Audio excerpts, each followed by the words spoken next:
Assalamualaikum warahmatullahi wabarakatuh. Halo, apa kabar sahabat Ragam Kisah? Semoga para sahabat semua sehat selalu dan diberikan rezeki yang berlimpah. Amin ya robbal alamin.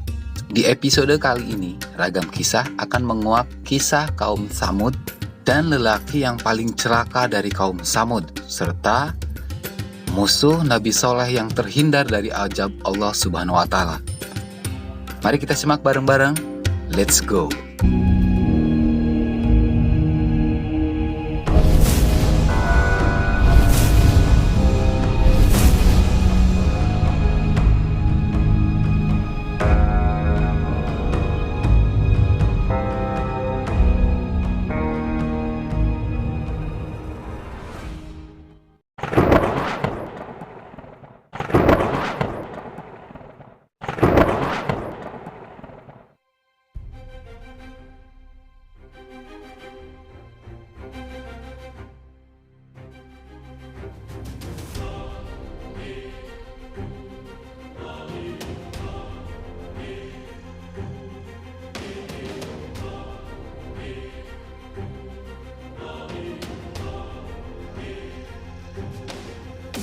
Kaum Tsamud merupakan kaum yang diutus kepada mereka seorang nabi bernama Soleh atau Saleh. Namanya Saleh bin Ubaid bin Asif bin Masih bin Abid bin Hazir bin Samud bin Amir bin Iram bin Syam bin Nuh. Saleh merupakan anak tertua dan memiliki dua orang adik yang bernama Anar dan Askol. Kaum Tsamud merupakan salah satu kaum yang dimusnahkan oleh Allah Subhanahu wa Ta'ala akibat tidak mau beriman. Riwayat mengenai sejarah kaum Tsamud hanya ditemukan dalam kitab suci. Berdasarkan temuan arkeolog, tempat tinggal kaum Tsamud terletak di Madain Salih. Dalam Al-Quran dijelaskan bahwa kaum Tsamud merupakan keturunan dari kaum Ad.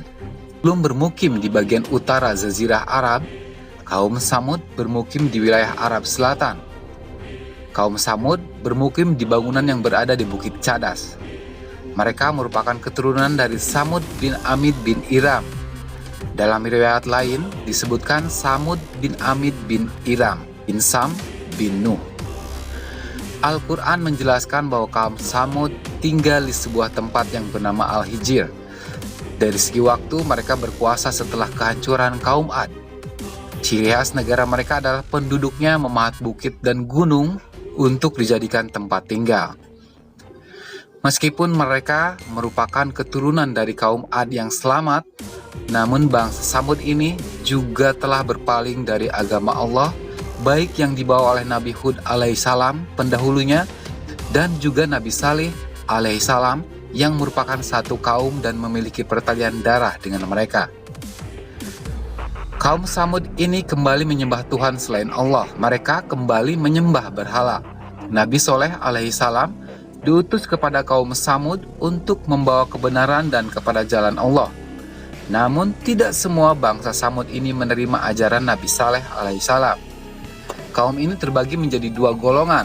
Sebagian besar para pemimpin dan pembesar kaum Tsamud menolak ajaran yang dibawa Nabi Soleh. Bahkan mereka dengan agresif berusaha menghentikan kegiatan dakwah Nabi Soleh dan berniat untuk membunuhnya. Dalam kisah yang sering kita jumpai, para pembangkang ini mempertanyakan kenabian Nabi Soleh dan meminta bukti atau mukjizat dari Nabi Soleh. Maka Nabi Soleh membuktikannya dengan mendatangkan seekor unta betina yang besar. Unta ini keluar dari celah batu sebagai bukti dari keagungan Allah Subhanahu wa Ta'ala. Unta betina pemberian Allah kepada Nabi Soleh adalah ayat yang besar. Bentuk tubuhnya besar, penampilannya mengundang decak kagum. Ia memiliki ciri-ciri istimewa yang tidak dimiliki oleh unta selainnya.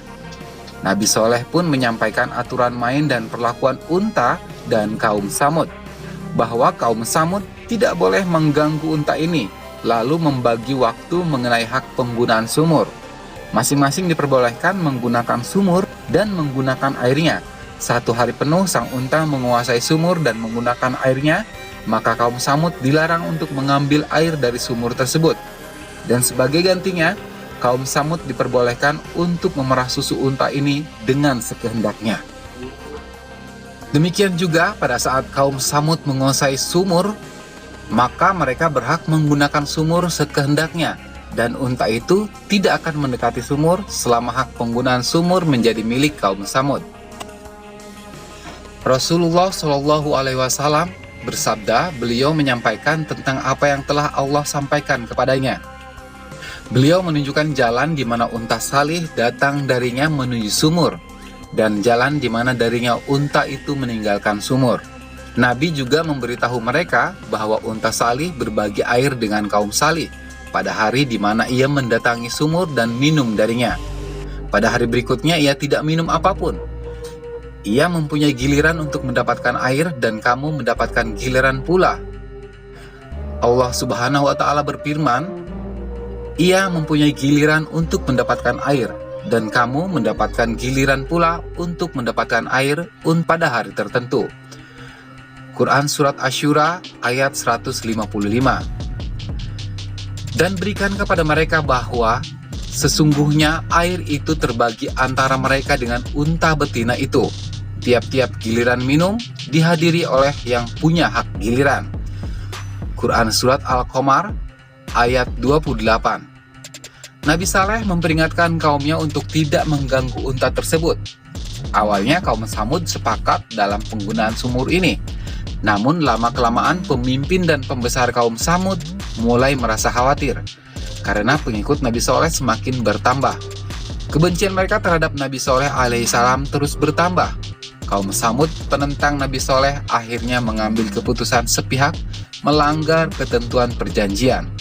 Hak menggunakan sumur yang telah disepakati dilanggar. Di hari yang naas, unta Nabi Saleh ini disembelih.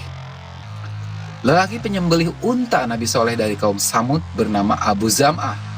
Lelaki ini adalah salah satu pembesar kaum Samud.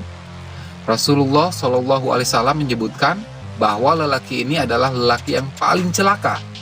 Al-Quran telah menyatakan bahwa pembunuh unta ini adalah seorang tercelaka di kalangan Samud. Ketika bangkit orang yang paling celaka di antara mereka, lalu Rasulullah berkata kepada mereka, biarkanlah unta betina Allah dan minumannya. Allah Subhanahu wa Ta'ala berfirman, biarkanlah unta betina Allah dan minumannya. Lalu mereka mendustakannya dan menyembelihnya. Quran Surat Asy-Syam ayat 12-14. Rasulullah telah menjelaskan kepada kita tentang pembunuh unta itu di dalam salah satu hadis, bahwa dia adalah laki-laki merah. Rasulullah Shallallahu Alaihi Wasallam telah bersabda kepada Ali dan Ammar, maukah kalian berdua aku beritahu siapa orang yang paling celaka dari dua orang laki-laki? Lalu mereka menjawab, ya Rasulullah. Nabi Shallallahu Alaihi Wasallam melanjutkan, seorang lelaki berkulit merah di kalangan Samud, pembunuh unta, dan orang yang memukulmu, wahai Ali. Dalam hadis lain, Rasulullah Shallallahu Alaihi Wasallam menyatakan bahwa dia adalah pembesar kaumnya. Di dalam Sahihain, bangkitlah seorang laki-laki yang kotor, busuk, perusak, mulia di antara kaumnya seperti Abu Zam'ah. Manakala mereka menyembelihnya, Salih alaihissalam, nabi mereka menjanjikan siksa setelah 3 hari. Dia berkata kepada mereka, mereka membunuh unta itu. Maka berkatalah Salih, bersukarialah kamu sekalian di rumahmu selama 3 hari.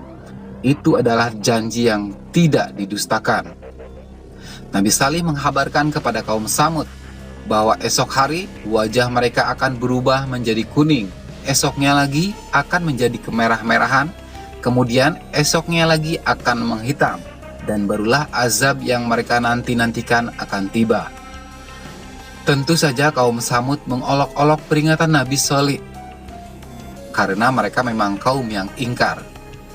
Hari Kamis, pagi hari, wajah-wajah mereka berubah menjadi kuning.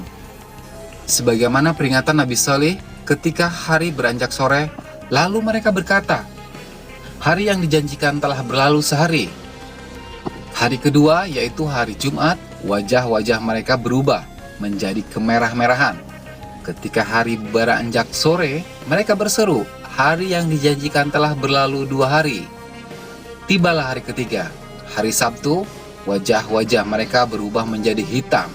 Ketika hari beranjak sore, mereka bersorak. Hari-hari yang telah dijanjikan sudah berlalu.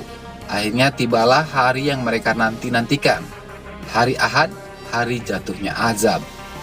Allah yang Maha Melindungi telah mengirim batu-batu yang memporak-porandakan terlebih dulu kepada orang-orang yang hendak membunuh Nabi Salih, sebelum nanti azab tersebut akan terkena pada kaum Samud secara keseluruhan. Pada hari ketiga datangnya azab berupa suara yang menggelegar.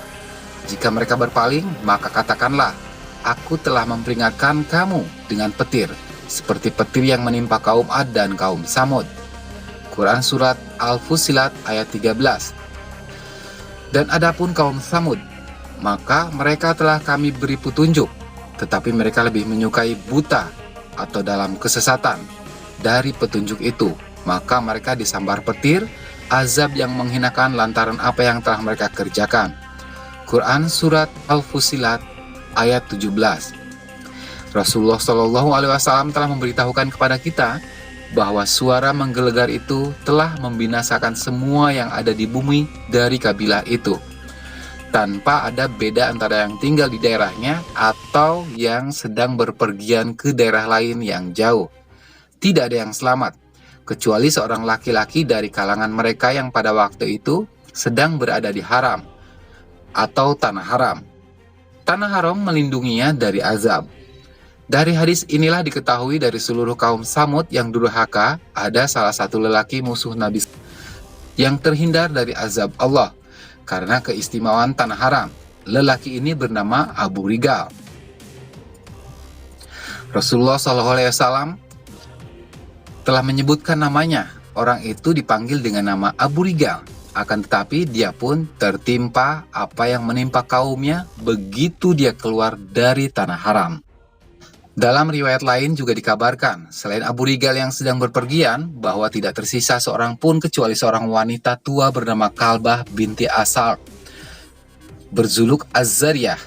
Dia adalah wanita tua yang sangat kafir dan sangat memusuhi Nabi Soleh alaihissalam dan para pengikutnya.